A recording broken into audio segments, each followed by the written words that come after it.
What's going on, guys? It's your boy. It's been quite a while since I posted. Started a new full-time job recently, so that's the main reason. Just taking some time to learn that, taking some time to not have anything extra on my plate. As a lot of you know, this channel started out with me talking about my own experiences with Kratom. I've been off Kratom now since this past October. I've shared at least once or twice that I did have at least one weekend where I used it. So I guess you could kind of call that a relapse, but I didn't stay on it. I stayed off of it. So I'm doing pretty well. I mean, it's getting to a point now where life is just kind of life, you know. It's kind of my new normal. You're going to have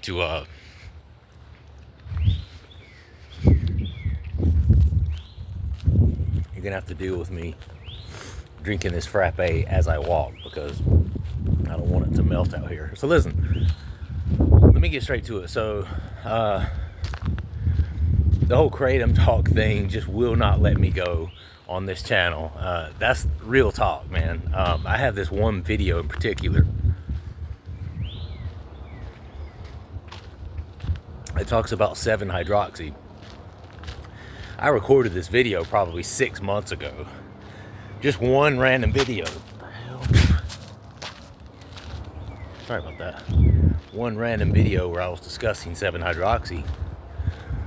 And literally 6 months later, almost every day, I'm still getting a comment or multiple comments on that particular video. For some reason, the algorithm likes it. Video's got maybe 9,000 views at this point, which, you know, for a channel my size, that's pretty substantial. But I had someone comment yesterday saying that he and his wife were on this 7-hydroxy for a while. He said he was using the 30 tablets, 30 milligram tablets to be exact, and that he would take up to 2.5 at a time in one pop. So you're talking about, you know, a guy who was not only taking it every day, but that's 60, 70 milligrams of 7-hydroxy in one dose. Okay, so that's pretty significant. He didn't specify specifically how much he was taking every day, but, you know, if you're like I was when I was using Kratom, which I was never taking the 7-hydroxy, but just opiates in general, if you're anything like I was, you're taking it, you know, multiple times per day. Literally, every time the feeling wears off, that addict brain kicks in and you're taking it again, right? That's the way the addict brain works. That's the way the opiate addict brain works, right? And from what I hear, 7-hydroxy has a very short half-life. And what that means is the effects of the feeling or the effects that you get from that 7-hydroxy are not lasting an extreme amount of time, right? Whereas Kratom, regular Kratom powder, you may get, you know, a good 2 to 4 hours of euphoria, kind of high feeling, that sort of thing. But from what I understand, the 7-hydroxy is such to where, hold on, I gotta switch arms. That shit's crazy. Arms getting tired. Get on the path here. From what I understand, the 7-hydroxy is such to where the half-life is short, and so a lot of people, when they're taking it, although you get a really strong, intense feeling of euphoria briefly, you're only feeling that for, in some cases, an hour tops, you know, hour and a half maybe. And so from what I'm reading online, which I have taken it before, but it was literally like 1 or 2 times. I don't have a lot of experience with the 7-hydroxy tablets specifically. All right, I do have experience with like the MIT 45s and stuff like that, which I know had 7-OH in them, but it doesn't specify really how much. So it's really kind of hard to gauge and quantify how much 7-OH is in there. And plus the 7-hydroxy tablets, most of them have this pseudodoxinol or whatever it's called in them as well, which also contributes to the euphoria. So basically, they get you really, really high, but for a short period of time, okay? And that's a good thing, and it's a bad thing. It's a good thing for users because they're getting really fucking high. And for users, guess what? That's the name of the game. That's what you want, right? You want the biggest and best feeling. But the downside to that is that it's leaving people wanting to take more within just a couple hour period. 2 hours, from what I understand, after 2 hours, you're not really even feeling the shit anymore. So then people are going back and getting more of it. And we already know that they're extremely expensive. I've seen these things on the shelves, $30, $40 for 5 tablets, and it'll say something as a disclaimer. It'll say something on the pack like, don't take more than 5 in a month, because of course there's a risk of addiction. But most of the people who are taking these are addicts already, right? Have an addiction to opiates. So 5 tablets a month is laughable. I mean, most people are probably taking 5 tablets a day minimum, possibly even more, depending on just how heavy of a user they are, right? But back to the guy who left a comment. I don't know exactly how much he was taking. Obviously, it was a pretty large amount. His wife was taking them too, as well. And he said that they were on their second day without them. He didn't leave a lot of details. I don't know why they stopped, whether it's a money thing. I've talked to a lot of people just through the channel that had one guy who told me he involuntarily quit because he ran out of money, basically. If you run out of money and you don't have any more, hi, how you doing? If you run out of money and you don't have any more and you can't buy any more, then you're kind of shit out of luck, all right? So he went through withdrawal and ended up quitting and all the rest of it. So I don't know why they quit, but nonetheless, whatever the reason is, they're on their second day without them, and they're both struggling, obviously, right? Full-on opiate withdrawals. Restless legs at night, insomnia, cold sweating, he mentioned, without looking directly at the comment. He mentioned, quite a few symptoms that sound very familiar to someone who's been through opiate withdrawal, which I have multiple times. And he was asking, anybody got any ideas of how to make this process easier? So yeah, and they were kind of appealing for help, saying, hey, anybody know anything or any ideas that can make this process easier? And I feel bad sometimes because, I have a lot of content that is related to Kratom, and obviously the YouTube algorithm, that's mainly what they're pushing. That's what, I've talked about a lot of things, including popular news, MMA, all that stuff on this channel. But what I've talked about more than anything else is Kratom, because that's how the channel started, right? And so I feel bad sometimes. I'm like, because I still get people commenting on these videos every day, and I can feel some of these people's pain because they're still going through it, and they're on it, and they're asking for help and advice, and just trying to reach out to anyone to get any ideas. And so that's what I'm doing today. I'm going to speak to this person, and more than likely, it'll speak to someone else as well. This is one thing I can tell you for sure. Anything that acts like an opiate, 7-hydroxy, which is probably too late for this individual, because he and his wife have remained off of them, then they're probably on day 3 or 4 at this point, because it was a couple of days ago when I got the message, or the comment rather.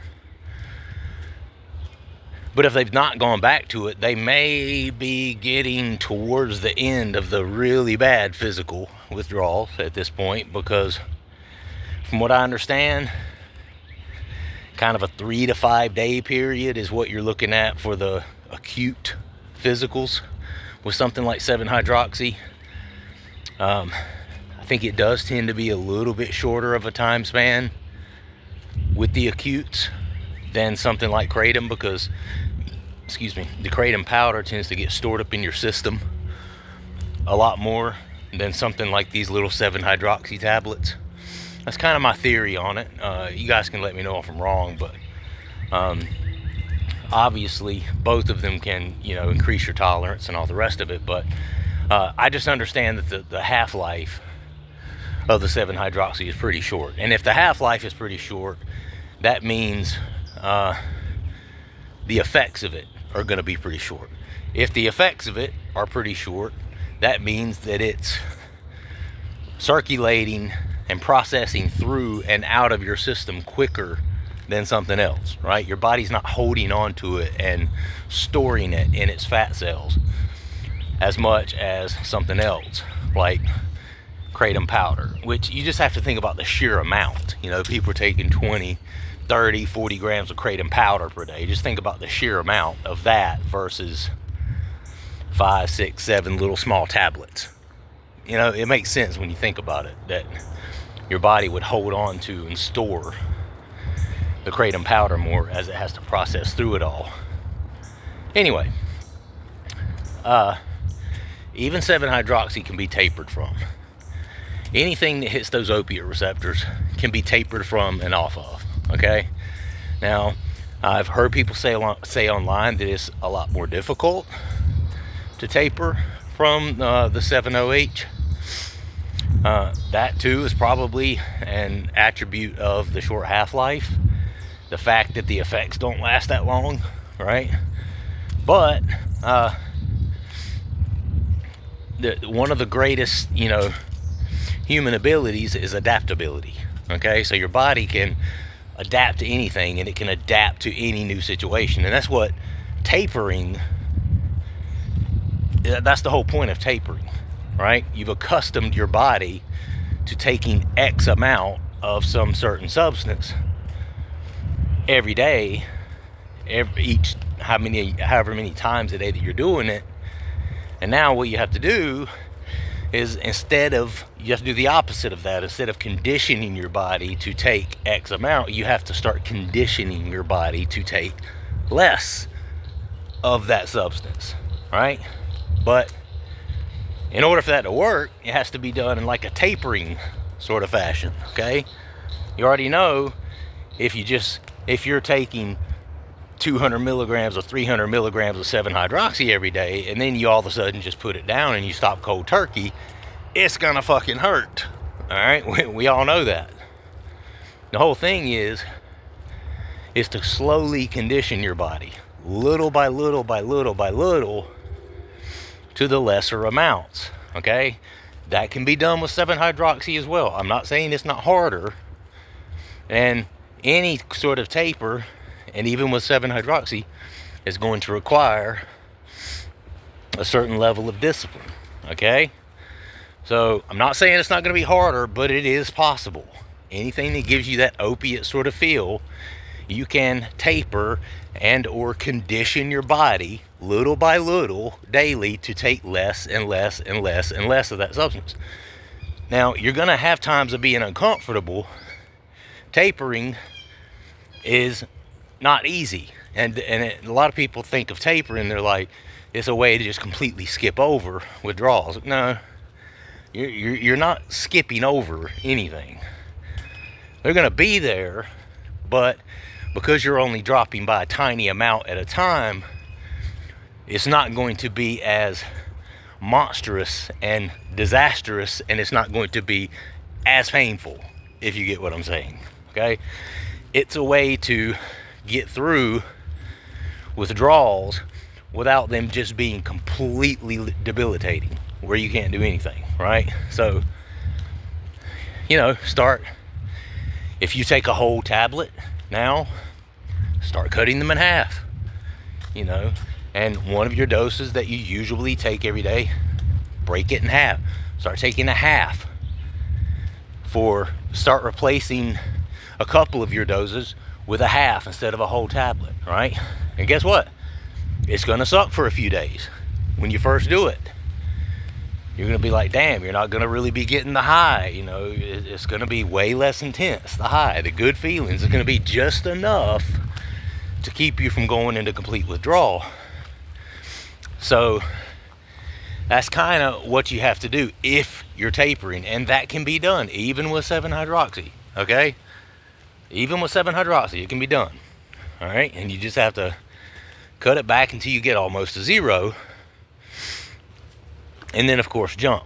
Now, for the people who left the comment, obviously for whatever reason they have quit altogether, right? So maybe tapering is not an option for them. I don't know if they got back on it, if they started using it again. Maybe they're still off of it. At this point, they're probably 4 days completely off. At that point, I'd stay off. Because if you've made it 4 days, 5 days without taking any, you should be, theoretically, getting to the point very soon where the physical, acute aspect of it should start letting up quite a bit, okay?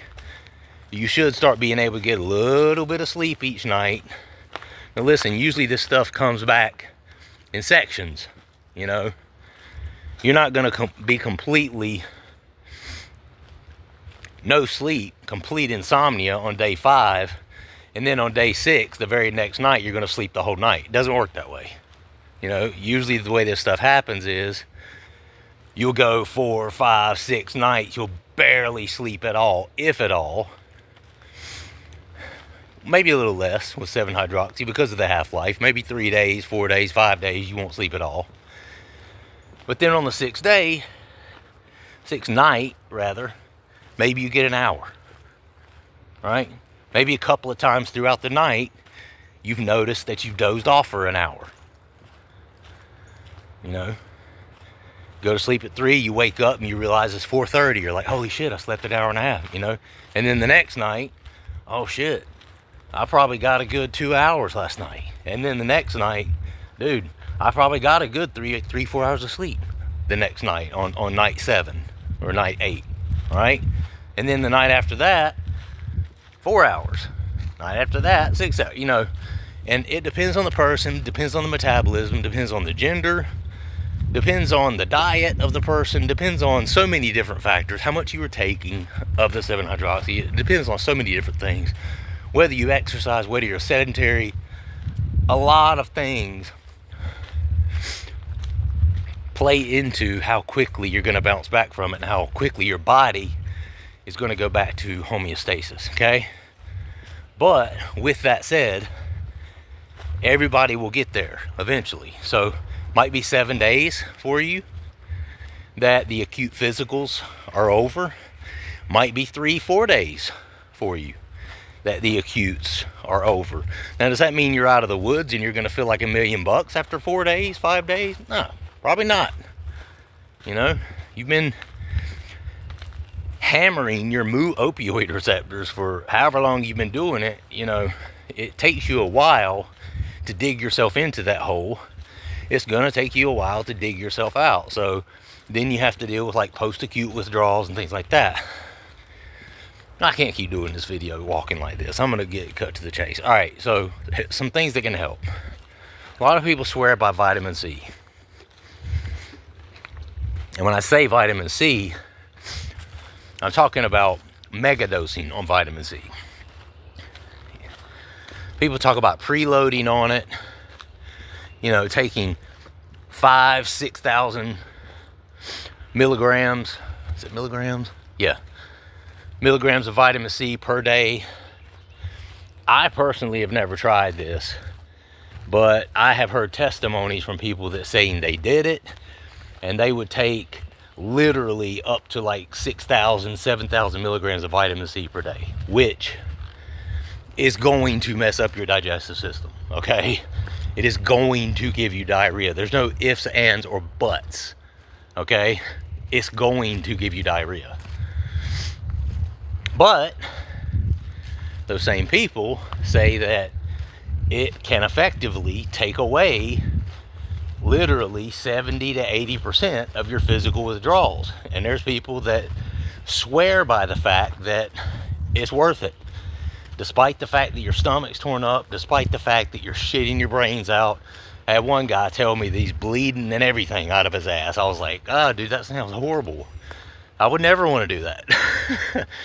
I'd rather taper. But, you know, this particular guy was one of the individuals that he was involuntarily forced into quitting because he ran out of money, right? He didn't have any more money to buy any. Everybody's in a different, you know, financial spot with this shit, right? Some people can't afford to have it. So they eventually get to a point where, dude, I just can't. I don't have any more money. I spent it all. Can't buy anymore. And then they're forced to come off of it in an abrupt way, which would suck. But, you know, it might suck worse to have the money. You know, my wife and I make good money. We're professionals. I could probably afford to have it if I wanted to. Which is why I don't want to fuck with it. You know. Anyway, that's beside the point. So vitamin C is something that people swear by. They say it really allows them to still be able to function, kind of put one foot in front of the other. You just have to be prepared for the fact that, you know, it really is going to mess your stomach up pretty bad. But something about those large doses of vitamin C does have an impact, according to research and according to data studies, and mainly anecdotal sort of studies, but there's also been some scientific studies on it that I've read as well. Somehow that sodium bicarbonate, or whatever you call it, not bicarbonate, vitamin C, you know what I'm trying to say. Somehow that stuff does bind in large doses with your opiate receptor, so it does, your opioid receptor, so it does in some way help with the withdrawals. People swear by it. I don't know from personal experience. So I've seen countless comments about it, testimonials, people swearing that it actually does work and it takes away a lot of your withdrawals, especially the physical withdrawals. So that's an option. Outside of that, agmatine, L-theanine, something called kava, something called magnesium powder. All of these things can, potassium, like bananas, you know, B vitamins, specifically niacin and B12. All of these things, your body is depleted of when you're going through something like an opioid addiction, right? And so what happens is when you go to stop, there's none of these things in your body. And that's in part, what contributes to the just unsettled nature that you feel. Because your body's missing this, and it's low on this, and it's low on that, and it's not up to speed on, you know, this vitamin and this mineral. And, you know, that's part of the reason you feel so trashy when you abruptly stop something like that. So taking these vitamins, make sure you eat bananas, all that sort of thing, can help replenish a lot of that, and can help, I'm not saying it's going to take it away, but can help diminish the severity of the withdrawal. Secondly, exercise can help a lot. It can help get a lot of that excess negative energy and angst out of your system. Okay, drinking a lot of water can help just to flush all of the toxins that you've been taking in. Can help flush all of that stuff out of your system, get it back to where you're normal quicker.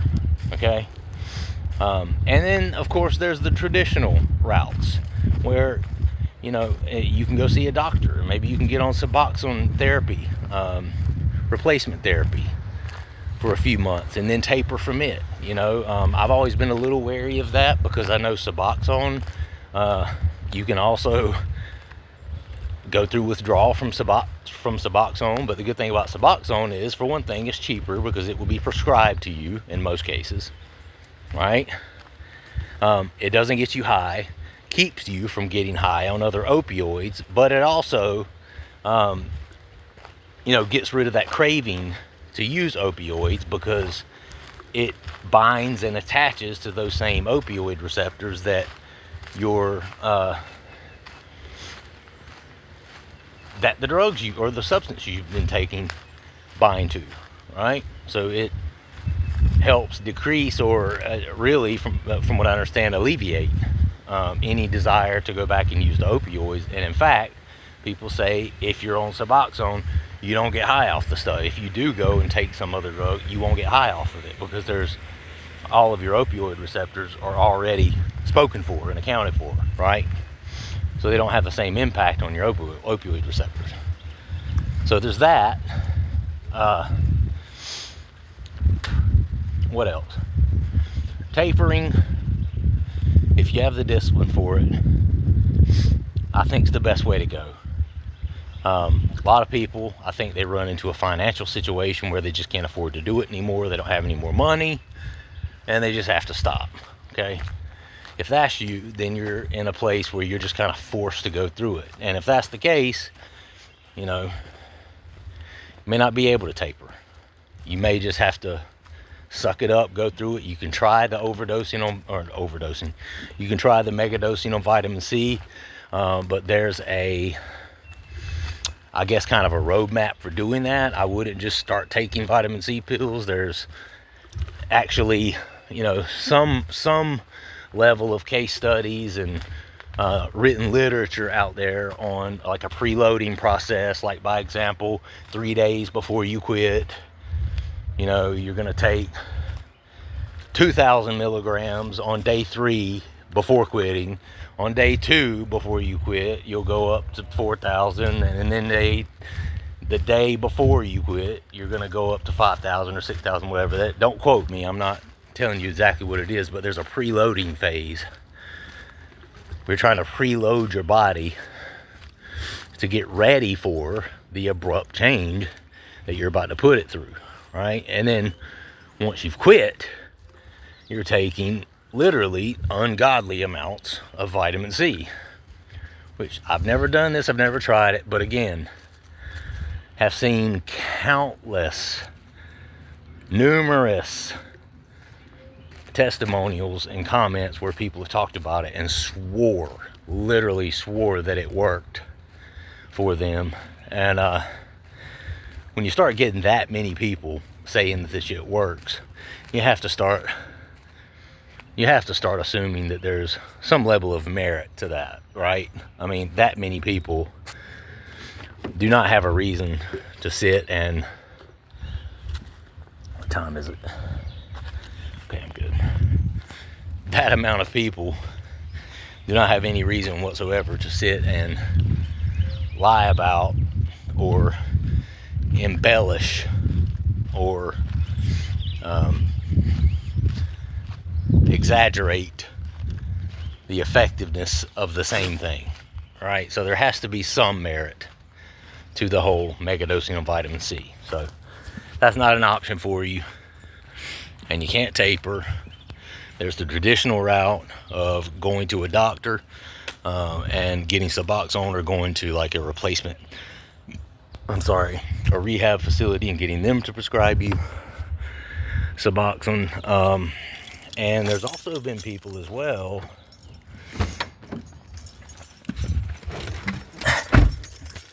to state that they were able to go on to like an internet teledoc and get Suboxone that way, and then just take it at your own leisure and taper off yourself.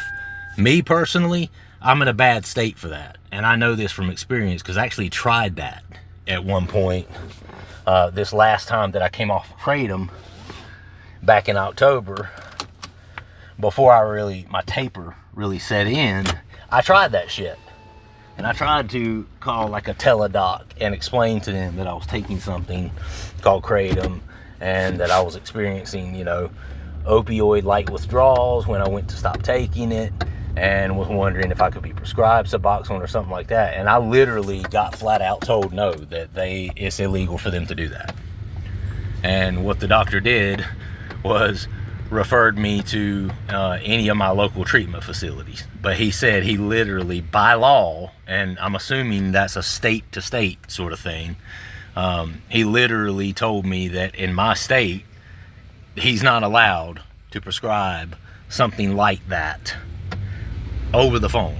I have to be seen in person for it, right? So whether you could do something like, but then at the same time, I've had plenty of people tell me, not only on my YouTube channel, but I've seen it on Reddit and other places, plenty of people say to me that they have done that. They've called like a teledoc, you know, over the phone, told them they were addicted to Kratom, and literally the doctor just wrote them a prescription, and they went and picked up a shit ton of Suboxone strips. I've had multiple people tell me that they did that. So I don't know, you know, exactly what the laws and bylaws are regarding that. Obviously, you know, it matters. Where you are and where you're located obviously matters in that regard. So, you know, you might want to check if that's something that's feasible for you in your particular state. But, you know, that could be an option as well. But just know that if you get on something like Suboxone, you're going to have to be careful to also taper off of it, because you can absolutely go through withdrawal coming off of Suboxone as well. All right? Just because it is a opioid replacement sort of thing, that doesn't mean, don't think for 1 second, okay, that you won't go through withdrawal coming off of it. Plus, one of the reasons it's effective because it has a really, really long half-life, okay? And long half-life means it's going to take a long time for it to get out of your system, okay? That's another thing to consider when you're looking at Suboxone, all right? So, I just want everybody to be aware of that if you're considering, you know, taking something like Suboxone. But anyway, I've been rambling long enough. There was a lot to go into. I just want to put this video out, hoping that it helps somebody out there, because I don't really talk about Kratom on this channel anymore. So I wanted to make sure that, you know, I want to make sure that I touched on it, because I know there's a lot of people out there still struggling with it. And I hate the thought of people running across my channel and being like, oh, finally, you know, somebody who's going through it, somebody who has some information that I can really use. And then they go on there and only learn that I'm not doing the channel anymore, or doing videos on it anymore, right? And I get all these questions and comments about it, and sometimes I just want to address them because I feel bad for the people, right? Because I've been there and I know what it's like. But hopefully this helps somebody. Hope you guys have a good day. I'll try to leave something again sometime soon. I'll try to start doing this more often than what I have been doing it. And anyway, that's it. Hope you guys have a good day. I'll see you on the next one. Peace.